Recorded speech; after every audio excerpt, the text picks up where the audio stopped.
지어야만 했습니다. 그렇게 해야 가족을 먹여 살릴 수 있었기 때문입니다.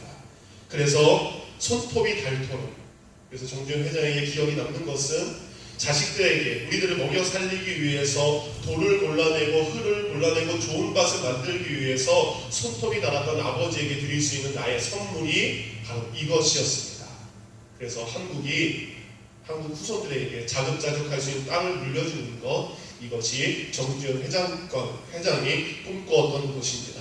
2008년 기준으로 정주영 회장이 만든 이 안산 간척지에서 생산되는 쌀의 양이 자그마치 66,000톤이라고 합니다. 여러분 마트에 가시면 40파운드, 2kg 정도 되는 쌀이 자그마치 330만 포대가 1년에 거기서 생산이 되고 있습니다. 땅은 이렇게 우리에게 풍성한 열매를 가져다 주게 됩니다. 그래서 하나님께서는 오늘 본문을 보면 우리에게 좋은 땅이 되어서 그 좋은 땅에서 풍성한 열매를 맺기를 우리에게 말씀해 주고 계십니다. 왜냐하면 좋은 땅에서는 한 배만 이루어지는 것이 아니라 30배, 60배, 100배의 풍성한 열매가 맺어지기 때문입니다. 근데 이 풍성함은 바로 천국에 대한 비밀이 숨겨져 있는 말씀입니다. 그래서 마태복음 13장은 예수님께서 하나님의 나라에 대한 비유 6가지를 말하고 있어요. 그 마태복음 13장을 우리가 잘 이해하고 깨닫게 되면 천국은 어떤 것인가 잘 알 수 있게 되는 것입니다. 그 천국의 원리를 인도하시는 예수님의 진리가 바로 마태복음 13장에 담겨 있는 것입니다. 근데 오늘 다음 본문을 보면 제자들이 이 비유를 다 들은 다음에 이렇게 얘기하죠. 제자들이 예수께 이르되 어찌하여 그들에게 비유로 말씀하시나이까? 대답하여 이르시되 천국의 비밀을 아는 것이 너희에게는 허락이 되었으나 그들에게는 허락이 되지 아니하였느니라. 곧 이 말씀은 천국의 비밀에 관한 말씀입니다. 그 천국의 비밀에 관한 말씀이 하나님께서 허락한 자들 가운데 깨달아져서 천국의 삶을 천국을 소유하는 백성이 되기를 예수님은 원하셨던 겁니다. 여러분, 천국은 어떤 곳이라고 생각합니까? 이번 달 목장 나눔지의 마지막 질문이 여러분이 생각하는 천국은 구체적으로 어떤 곳입니까? 질문하고 싶습니다. 저랑 눈이 마주치는 우리 정우숙 집사님, 예배 시간에 이런 거 잘 안 시키는데 천국은 어떤 곳입니까? 집사님에게? 창세기 처음 있잖아요. 예. 우리가 이게 땅이 만들어진 아무런 죄 없는 예. 그 자연 처음 하나님께서 창조하신 아담이 죄를 짓기 전에 살았던 그것과 같은 것. 그래서 천국의 표현을 요한계시록 21장에 보면 이제 새 예루살렘, 그래서 이 땅에 예수님께서 재림하신 다음에 하나님의 백성들을 천국에 데려가셔서 살 수 있는 그곳을 사도 요한이 살짝 보고 기록한 내용이 사도행전 21장의 기록입니다. 하나님의 영광이 있어 그 성의 빛이 지극히 귀한 보석 같고 벽옥과 수정같이 밝더라. 이어서 제가 이게 안 넘어지네요. 예. 그 성벽은 벽옥으로 쌓였고 그 성은 정금인데 맑은 유리 같더라. 그 성의 성곽의 기초석은 각색 보석으로 벽옥, 남보석, 옥수, 녹보석, 홍마노, 홍보석, 황옥, 농옥, 담황옥, 비추옥, 청옥, 자수정, 그리고 그 12문은 진주라. 각 문마다 한 개의 진주가 있고 성의 길은 맑은 유리 같은 정금이더라 라고 표현하고 있습니다. 그러면서 여러분 또 무슨 생각을 합니까? 하늘의 천사가 하얀 날개를 가지고 다니고 환하고 빛이 있는 그런 모습들을 우리가 생각을 하게 됩니다. 실제로 천국의 모습이 이와 같을 수도 있고, 그리고 이것을 무엇으로 표현하는 것입니까? 그만큼 아름답고 그만큼 가치 있고 그만큼 이 세상에 있는 어떤 단어로도 표현할 수 없는 아름답고 놀라운 것이기 때문에 사도 요한은 이 땅에 존재하는 귀한 보석들로 그것을 표현하는 것입니다. 천국 우리에게 때로는 이런 공간적인 개념으로 내가 죽으면 가서 살 곳, 살 장소를 우리에게 머무를 때가 많은 것 같습니다. 그렇지만 하나님께서는 우리에게 주신 오늘 본문의 말씀을 통해서 천국은 그런 공간적인 장소이기도 하지만 또 다른 무엇인가 다른 비밀이 있다는 것을 우리에게 말씀해 주고 계십니다. 그러기에 천국에 대한 설교는 가장 복된 설교이고 천국에 대한 말씀은 우리에게 소망의 은혜를 다시 한번 기억하는 복된 시간인 줄 믿습니다. 그래서 하나님께서 여러분 가운데 주신 천국을 다시 한번 이 시간 소망하고 소유하고 꿈꾸고 수 있는 복된 시간이 되기를 예수님의 이름으로 축원합니다. 아멘. 근데 예수님께서 오늘 천국은 무엇이다 라고 직접적인 설명을 하지 않고 비유적인 설명으로 해 주셨습니다. 천국은 무엇과 같다라는 이 6가지의 비유, 첫 번째 비유는 씨 뿌린 자의 비유와 같다라고 말씀하십니다. 씨를 뿌리는 자가 씨를 뿌립니다. 그리고 밭에 가서 뿌리게 되는데 똑같은 씨앗을 똑같은 사람이 뿌렸지만 서로 다른 열매를 맺게 됐다라는 것이 본문에 대한 말씀입니다. 그러면서 누가복음 8장 11절에 보면 이것이 각각 무엇인지를 예수님께서 직접 설명을 해 주십니다. 먼저 씨가 무엇인지 예수님께서 직접 누가복음 8장 11절에 이렇게 얘기하셨습니다. 다 같이 읽습니다. 시작. 이 비유는 이러하니라. 씨는 하나님의 말씀이요. 오늘 본문과 똑같은 마태복음 13장의 내용이 누가복음 8장에도 기록되어 있는데 씨는 곧 하나님의 말씀이라고 이야기하십니다. 이 하나님의 말씀이 서로 다른 4가지 밭에 심겨지게 됩니다. 근데 오늘 저희가 본문을 이해하기 위해서 먼저 이스라엘의 농사법을 간략하게 설명을 드리겠습니다. 한국의 농사법은 무엇입니까? 밭을 갈아엎어서 언덕을 만든 다음에 거기다가 일일이 씨앗을 심는 게 한국의 농사법이지만 이스라엘 농사법은 앞에 이 고우가 그린 씨 뿌리는 자라는 그림입니다. 고우가 그린 그림을 보면 씨를 어떻게 합니까? 사람들이 그냥 뿌려요. 사방팔방으로 뿌리게 됩니다. 그런 다음에 밭을 갈아엎게 됩니다. 그래서 오늘 씨 뿌리는 자의 비유는 한국적인 농사법이 아닌 이스라엘의 농사법을 생각하고 말씀을 들으시면 됩니다. 그래서 씨 뿌리는 자가 지금 손에 한 움큼 씨를 가지고 뿌리게 됩니다. 근데 이 씨 뿌리는 자의 뿌리는 사람은 누구입니까? 곧 예수 그리스도를 말씀하게 되는 겁니다. 마가복음 4장 3절에 똑같은 내용이 기록되어 있습니다. 들으라, 씨를 뿌리는 자가 뿌리러 나가서 뿌릴세. 하나님의 말씀을 가지고 이 땅에 예수님께서 오셨습니다. 그리고 이 땅에서 오신 예수님께서 우리 모든 사람들에게 말씀을 들으라, 귀 있는 자는 하나님의 말씀을 들으라 라고 우리에게 말씀을 전해 주셨습니다. 그 말씀은 이스라엘에 살고 있는 사람뿐만 아니라 2000년이 지난 지금 우리 가운데서도 이 미국 땅뿐만 아니라 아프리카와 전 세계에 하나님의 말씀이 예수 그리스도의 이름으로 뿌려지고 있습니다. 그래서 씨는 곧 말씀이요, 씨 뿌리는 자는 예수님이요, 남은 것은 무엇입니까? 바로 밭입니다. 밭은 곧 우리의 마음, 우리의 중심을 표현하는 것입니다. 하나님께서 우리에게 그의 말씀을 예수 그리스도를 통해서 이 시간 우리에게 뿌려주는 시간입니다. 그래서 주일 이 말씀을 듣는 시간은 그 어떤 시간보다도 굉장히 중요합니다. 같은 시간, 같은 장소에서 같은 말씀을 듣지만 어떤 사람은 이런 마음으로 받게 되고 어떤 사람은 저런 마음으로 받게 되고, 그래서 어떤 사람은 열매가 풍성하게 맺게 되지만 어떤 사람은 열매가 전혀 없는 것을 성경은 말하고 있습니다. 그래서 누가복음 8장 15절에 보면 우리가 말씀을 듣는 자세, 우리가 어떤 마음가짐으로 말씀을 들어야 되는지 나오고 있습니다. 8장 15절 같이 읽습니다. 시작. 좋은 땅에 있다는 것은 착하고 좋은 마음으로 말씀을 듣고 지키어 인내로 결신하는 자니라. 우리가 좋은 땅이 되기 위해서는 착하고 좋은 마음으로, 곧 긍정적인 마음으로, 받아들이는 마음으로, 인정하는 마음으로, 그것이 좋은 역사를 이룰 수 있는 선한 마음으로 말씀을 들어야 되는 것입니다. 그게 말씀을 들을 때에 말씀을 듣지 못하도록 하는 사단의 방해에 우리가 넘어가는 것이 아니라 그 말씀을 듣는 것이 중요합니다. 요즘 목사님들을 만나고 목사님들이 설교할 때 이 말씀 많이 하시더라고요. 목사님들의 고민이 한 가지, 성도들이 말씀 시간에 스마트폰을 봅니다. 그런 고민을 다 같이 하시더라고요. 말씀은 뭐 하는 시간입니까? 듣는 시간입니다. 그리고 지켜서 그것을 인내로 하게 되면 결실이 이루어지게 됩니다. 하나님께서 우리에게 주신 이 좋은 시간, 좋은 마음으로 말씀을 듣고 깨달아 열매 맺는 귀한 성도가 되기를 원합니다. 말씀의 씨앗이 뿌려졌습니다. 첫 번째 밭은 바로 길가에 뿌려지게 되었어요.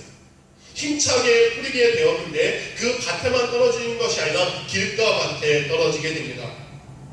길가밭이라는 것은 무엇입니까? 단단해진 우리의 마음입니다.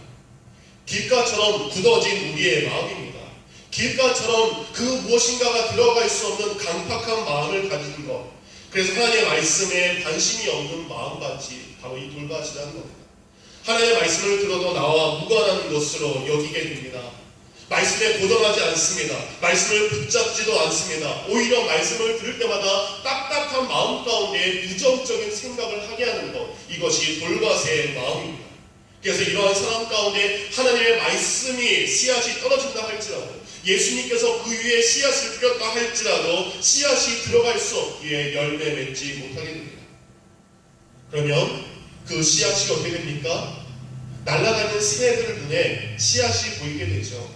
얼마나 새들이 씨앗을 좋아합니까? 그리고 그것을 심겨지지 못하고 들어가지 못했기 때문에 새들이 날아와서 그 심겨지지 못한 씨앗을 먹게 된다고 나오고 있습니다. 오늘 1절부터 9절까지는 예수님에 대한 비유의 말씀이고요. 18절부터 23절까지는 예수님께서 그 비유에 대한 설명이 나와 있습니다. 그래서 여러분들이 마태복음 13장을 1절부터 23절까지 읽으면 한 편의 완벽한 설교의 내용이 나옵니다.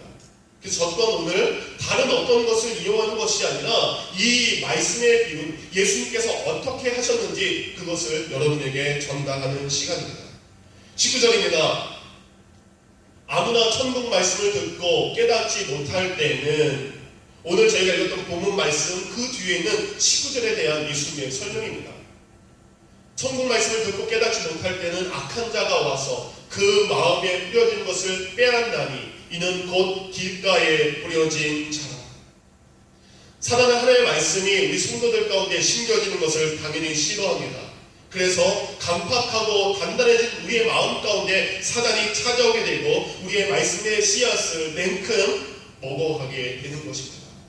이런 사람들은 바로 천국을 누릴 수 없게 되는 것입니다. 근데 불쌍한 것은 무엇입니까? 안타까운 것은 무엇입니까? 교회를 안 다니는 사람들이 이런 모습으로 할 수 있어요.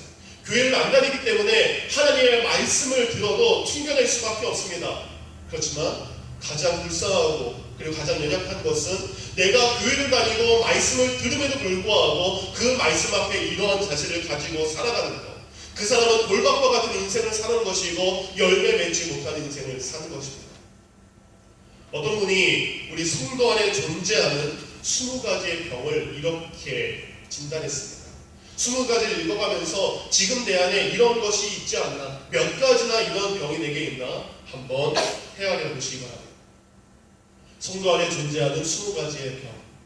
은혜 안에 살지 못하게 하는 것, 기도하고도 응답을 의심하는 것, 찬송을 끝없이 입으로만 부르는 것, 말씀을 듣고도 변화되지 않는 생활, 말씀에 무관심한 반응, 은혜스럽지 않은 언어, 고개 숙일 줄 모르는 교만함, 끝없는 탐욕, 베풀지 않는 선행, 사람을 의식한 외식, 성령의 인도함을 갖지 아니하는 것, 천국에 대한 소망을 망각하고 사는 것, 사랑 없는 인간관계, 하나님 앞에 인색한 것, 하나님 앞에 계산하는 태도, 감사를 잊은 신앙생활, 성경을 아는 것과 행하는 것의 불균형, 쥐어 짠 듯한 억지로 같은 교회의 생활, 남의 실수를 이해하고 용서하지 못하는 태도, 믿음 있는 척 거짓하는 모습.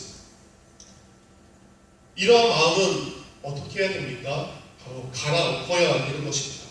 딱딱해져 있는 내 마음, 무관심한 내 마음, 그리고 인색했던 내 마음이 다시 한번 길가밭이지만 그것을 쟁기로, 그것을 가치로 만들 수 있는, 갈아엎을 수 있는 마음이 우리 가운데 존재해야 됩니다.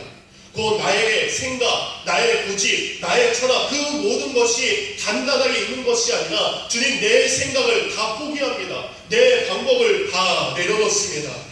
그런 겸손함이 바로 하나님의 말씀의 씨앗이 그 안에 들어가는 영적인 비밀이 될 줄 믿습니다. 두 번째 밭은 돌밭입니다. 돌밭은 일단 천국에 대한 말씀은 받습니다. 근데 성경을 보니까 기쁨으로 받는다라고 이야기합니다.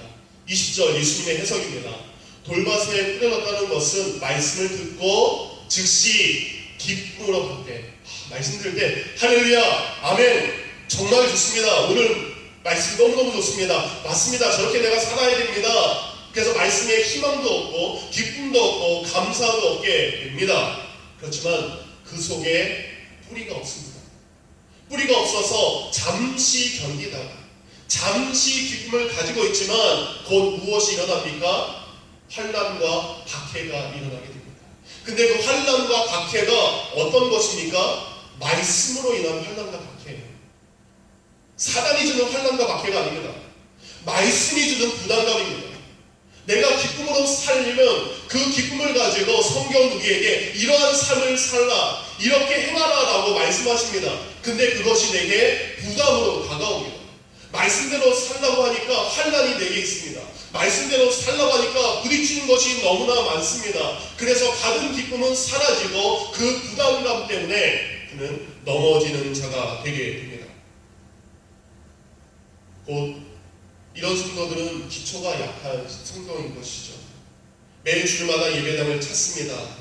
그렇지만 실질적으로 그 마음에는 열매가, 그의 삶 가운데는 열매가 없다는 겁니다.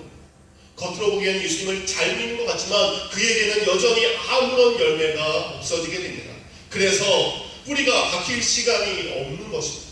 믿음의 뿌리가 시련 가운데 굳건하게 자리 잡아야 되는데 이러한 일, 저러한 일 때문에 하나님을 믿는 것에 자신의 믿음을 깊게 뿌리 박히지 못하게 되는 겁니다. 조금만 어려워요. 조금만 불편해도 뭐 하게 됩니까? 떠나겠습니다. 조금만 시험을 당해도 제가 나가겠습니다. 조금만 곤란한 일을 당해도 제가 외면하고 회피하는 것. 그 사람은 한 곳에서 뿌리가 박히려면 시간이 필요합니다. 믿음의 뿌리가 박히려면 인내가 필요합니다. 그것을 거부하고 인내와 환난 가운데 자리를 떠나게 되는 것. 그래서 10년, 20년을 다녀도 아무런 신앙의 열매를 맺지 못하게 되는 겁니다. 여러분 앞에 아름다운 꽃이 있죠. 한 송이의 꽃이 들판에서 땅에서 뿌려서 아름다운 꽃이 맺어질 때까지 한번 생각해 보시기 바랍니다. 바람도 불 것입니다. 뜨거운 햇빛도 견뎌야 됩니다. 수많은 일들이 이 씨앗이 꽃이 되기 전까지 많은 일들이 그에게 있을 것입니다. 때로는 가뭄도, 때로는 뜨거운 햇빛도, 때로는 지나친 비도, 수많은 일들이 바로 그에게 있지만 그런 비바람과 먹구름과 바람을 견뎌냈을 때에 꽃은 아름답게 피는 것인 줄 믿습니다. 사랑하는 성도님들, 우리 신앙도 마찬가지입니다. 하나님의 말씀이 우리의 마음밭에 깊이 뿌려내려면 우리에게 인내의 시간이 필요합니다. 우리에게 견뎌야 되는 시간이 필요합니다. 그래서 내가 비바람과 고통의 시간을 잘 견뎌야만 우리의 마음밭에 아름다운 천국의 꽃이 피어나게 되는 줄 믿습니다. 혹시 사랑하는 성도님들, 지금이 여러분에게 비바람을 맞는 시간입니까? 뜨거운 햇빛을 걸어가는 시간입니까? 그때는 뿌리가 더 깊이, 내가 물을 마시기 위해서 뿌리가 점점 더 깊이 내려가는 시간입니다. 바람에 흔들리십니까? 흔들리지 않기 위해서 뿌리가 더 깊숙이 내려가는 시간입니다. 그렇게 사랑하는 성도님들, 여러분의 밭이 지금 돌밭 가운데 있는 것이라면 그 돌을 치우시고 믿음의 뿌리가 깊이 박힐 수 있도록 여러분을 지키시기 바랍니다. 다음은 가시떨기, 가시밭입니다. 이 가시밭은 돌이 있지도 않습니다. 그리고 길가밭도 아닙니다. 그리고 말씀의 씨앗이 이제는 뿌려졌습니다. 뿌리가 들어갔습니다. 뿌리가 들어가서 이제는 줄기가 자랍니다. 근데 자라서 잘 자라가야 되는데 어느 정도 자라다가 자라지 못하게 됩니다. 왜냐하면 그 순간 가시나무에 갇혀버렸기 때문입니다. 그래서 그를 향해서 이렇게 이야기합니다. 같이 읽습니다. 시작. 가시떨기에 뿌려졌다는 것은 말씀을 들으나 세상의 염려와 재물의 유혹에 말씀이 막혀 결실하지 못하는 자요. 같은 내용이 누가복음 8장 14절에 있습니다. 시작. 가시떨기에 떨어졌다는 것은 말씀을 들은 자이나 지내는 중 이생의 염려와 재물과 향락의 기운이 막혀 온전히 결실하지 못하는 자요. 곧 가시는 염려와 재물과 유혹과 향락과 그 모든 것들입니다. 곧 신앙생활하면서 하나님께서 우리에게 염려하지 말라고 했는데 내가 믿음을 지키는 것 때문에 오는 염려를 우리는 하게 됩니다. 그렇지만 우리에게 베드로전서 5장 7절은 이렇게 얘기합니다. 같이 읽습니다. 너희 염려를 다 주께 맡기라. 이는 그가 너희를 돌보시리라. 때론 믿음을 지키기 위한 그 믿음의 대가가 필요합니다. 십자가는 대가 없이 이루어진 것이 아닙니다. 예수님께서 찔리셨기 때문에, 예수님께서 피 흘리셨기 때문에, 예수님께서 고통당하셨기 때문에 십자가는 은혜요, 십자가는 우리 구원의 대가인 줄 믿습니다. 우리가 믿음 생활할 때에 믿음 때문에 염려할 수 있습니다. 그렇지만 그 염려를 주님께 맡기시기 바랍니다. 아까 말씀드린 대로 가족기도회가 지난 월요일부터 시작이 되었습니다. 여러분 자녀를 향한 많은 염려를 가지고 계십니다. 사랑하는 남편과 아내를 향한 염려를 가지고 계십니다. 사업의 터전, 일할 수 있는 일터에 대한 많은 염려를 가지고 있습니다. 염려하지 마시고 그 염려를 가지고 주님 앞에 나오시기 바랍니다. 그래서 하나님께서 우리에게 주신 가장 큰 선물은 이 염려를 가지고 주님 앞에 아뢰면 그것이 기도가 되는 것입니다. 기도하는 성도님들이 되기를 원합니다. 그리고 또 하나의 유혹은 염려와 함께 찾아오는 돈의 유혹입니다. 재물의 유혹입니다. 가장 강한 신은 돈의 신인 것 같습니다. 우리에게 가장 힘든 신은 물질의 신인 것 같습니다. 한 푼, 두 푼, 내 소유, 내가 가지고 있는 것, 그것을 우리는 지키기를 원하지만 우리의 신앙 가운데서는 그것을 통해서 내 것을 내려놓기가 너무나 힘이 듭니다. 이번 주까지 방송된 노후된 방송 장비를 교체하는 헌금을 하게 되었습니다. 그래서 이 헌금을 하기 전에 저희 재직들에게 먼저 기도의 제목을 나눴고, 그리고 어떻게 했으면 좋겠습니까? 라고 이야기한 후에 먼저 성도님들에게 광고하기 전에 우리 재직들이 먼저 헌금을 하죠 라는 이야기를 했습니다. 저희 재직분들은 14분입니다. 근데 이 14분의 삶을 보면 아주 잘 사는 분도, 그리고 오히려 경제적으로 지금 어려움을 겪는 성도들도 그 가운데 분명히 계십니다. 그렇지만 예배를 위한 마음, 그리고 교회를 섬기는 마음으로 여러 가지로 함께 뜻을 모아서 헌금을 하게 되었습니다. 총 공사비는 7,500불이라는 견적이 됐습니다. 작지 않은 돈입니다. 작지 않은 돈 가운데에 일단 우리 재직들이 헌신하고 충성하면 성도님들도 같은 마음으로 동참해 주실 것을 믿었기에 그렇게 헌금을 했습니다. 그리고 그 헌금의 금액이 제게 다 알려졌던 금액은 공사비 7,500불을 초과한 7,650불이었습니다. 곧 집사님들, 재직들 안에서 그 공사에 필요한 금액이 초과가 됐습니다. 그리고 지난주와 이번 주 이어서 음향공사에 대한 금액이 오버가 되겠죠. 행복한 고민입니다. 이 남는 돈을 어디에 써야 될까요? 그래서 재직들과 회의를 했습니다. 친교실이 형광등이 양쪽에만 있죠. 너무 어둡습니다. 예전에 한번 공사를 하려고 했는데 비용이 만만치 않았습니다. 그래서 음향공사에 들어온 헌금과 그리고 초과되는 금액은 친교실에 LED로 밝게 전기도 절약할 수 있고 더 밝을 수 있는 조명 공사를 하게 되었습니다. 금액이 문제가 아니라 하나님께서 그들에게 주신 그 마음에 각자의 형편에 맞게 준비한 우리 재직들과 성도인들 마음 가운데 너무나 이 자리를 빌어서 감사한 마음을 드립니다. 하나님께서 우리에게 왜 유혹이 없었겠습니까? 왜 염려가 없었겠습니까? 근데 그것을 순종하는 마음으로 제한해 버렸을 때, 성령의 불로 그것을 제한해 버렸을 때 이제는 가시나무에 가시는 없어지고 그것이 쭉쭉 자라갈 수 있는 은혜를 주셨습니다. 돈에 대한 염려, 돈에 대한 유혹, 그것을 태우시기 바랍니다. 그것을 제하여 버리시기 바랍니다. 그러면 그것이 조금 더 자라서 금방 열매 맺을 수 있습니다. 거의 다 됐습니다. 이 가시만 제하려 버리면 가시가 내 양분을 빼앗아가는 그 양분을 내가 가지고 온다면 우리에게는 풍성한 열매가 맺게 될 줄 믿습니다. 마지막은 좋은 밭입니다. 이 좋은 밭은 말 그대로 30배, 60배, 100배의 결실이 맺어지는 밭입니다. 좋은 밭은 처음부터 좋은 것이 아닙니다. 그것은 기경된 밭입니다.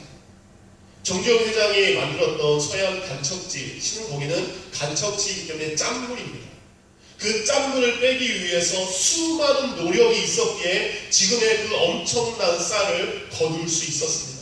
처음부터 좋은 밭으로 태어난 사람이 없습니다. 좋은 밭이 되기 위해서 기경하고 양분을 가졌던 농부의 수고와 그리고 그들의 헌신과 땀이 있었기 때문입니다. 곧 내가 믿음 생활을 잘하기 위한 헌신과 수고와 노력이 우리의 땅을 좋은 밭으로 바꾸게 되는 것입니다.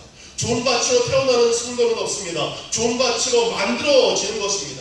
내가 하나님의 말씀을 듣고 그 하나님의 말씀으로 내가 살고 그리고 헌신할 때 우리는 좋은 밭이 되는 것입니다. 그래서 아까 말씀드린 대로 좋은 땅에 있다는 것은 착하고 좋은 마음으로 말씀을 듣고 지키는 것입니다. 여러분, 말씀은 무엇입니까? 듣는 것이 중요합니다. 그리고 깨닫는 것도 중요합니다. 그렇지만 가장 중요한 것은 행하는 것입니다. 행할 때 무엇이 필요합니까? 인내가 필요합니다. 여러분, 들을 때 물론 인내가 필요하지만 행할 때보다 그만큼의 인내가 필요하지 않습니다. 깨닫는 것도 인내가 필요하지만 행하는 것과 같은 인내가 필요하지는 않습니다. 우리에게 인내가 필요한 것은 곧 인내로 결실을 맺기를 원한다면 곧 말씀을 듣고 행하는 사람, 바로 이것이 천국에 대한 비밀이라는 것입니다.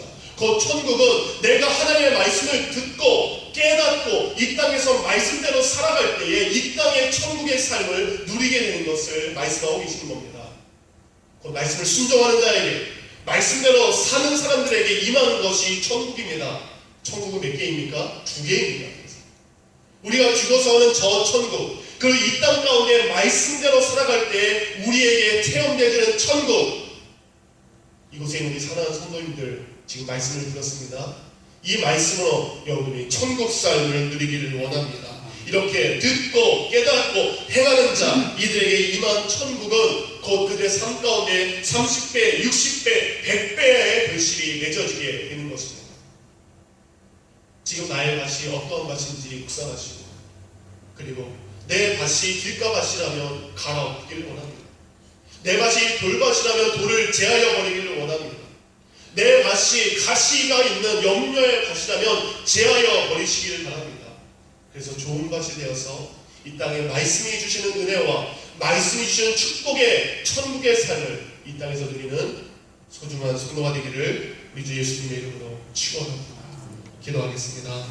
들은 말씀을 생각하며 기도합니다. 주님, 제 마음의 밭이 너무나 딱딱해져 있고 완악해져 있다면 밭을 갈아엎기를 원합니다. 믿음의 뿌리를 내려야 되는데 조그만 시험에도 내 믿음이 흔들리고 있다면 아버지 염려를 다 제하여 버리기를 원합니다. 물질의 유혹 그리고 세상의 유혹이 있습니다. 그런 것들을 제하여서 열매 맺는 성도가 되기를 원합니다. 좋은 밭이 되어서 내게 주신 이 씨앗이 30배, 60배, 100배의 결실을 맺을 수 있는, 그래서 이 땅에서도 천국의 삶을 살아갈 수 있는 귀한 성도가 되기를 우리 다 같이 집중하여 기도합니다. 아버지 하나님,